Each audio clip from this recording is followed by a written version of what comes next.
सच कहें तो इस बार कहानी में ऐसा तूफान उठने वाला है जो पूरे वीरगढ़ महल को हिलाकर रख देगा, क्योंकि जिस सच्चाई का इंतजार इतने दिनों से था, अब वही सच राजा साहब के सामने आने वाला है।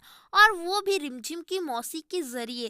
कहानी उस मोड़ पर पहुंच चुकी है जहां अगर मौसी बीच में ना आती तो अमायरा और मोहिनी बुआ का खेल पूरी तरह सफल हो जाता। लेकिन अब हालात पलटने वाले हैं, क्योंकि शादी तो हो चुकी है और महल में नई रानी के नाम की चर्चा शुरू हो चुकी है। लेकिन असली रानी कौन कौन है, यही सबसे बड़ा सवाल बन चुका है। एक तरफ रिमझिम है जिसने बेहोशी और लाचार हालत में भी इस शादी को निभा लिया, लेकिन उसे खुद नहीं पता कि उसके साथ कितना बड़ा धोखा हो चुका है। वहीं दूसरी तरफ अमायरा पूरी चालाकी के साथ इस मौके का फायदा उठाने में लगी है और वो चाहती है कि महल में उसकी पहचान रानी के रूप में बने।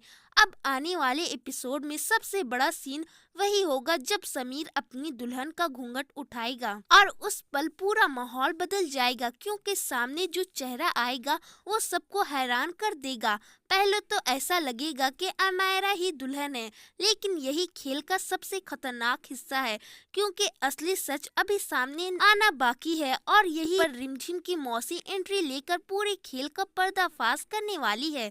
वो सीधे राजा साहब के सामने अमायरा की सच्चाई रखेगी और बताएगी कि कैसे इस पूरे शादी के पीछे एक बड़ा धोखा रचा गया है। अब देखने वाली बात ये होगी कि क्या राजा साहब इस सच्चाई को मानेंगे और रिमझिम को उसका हक दिलाएंगे, या फिर अमायरा एक बार फिर कोई नई चाल चलकर बच निकलने की कोशिश करेगी, क्योंकि इस बार मामला सिर्फ एक रिश्ते का नहीं बल्कि पूरे राजघरानों की इज्जत का बन चुका है।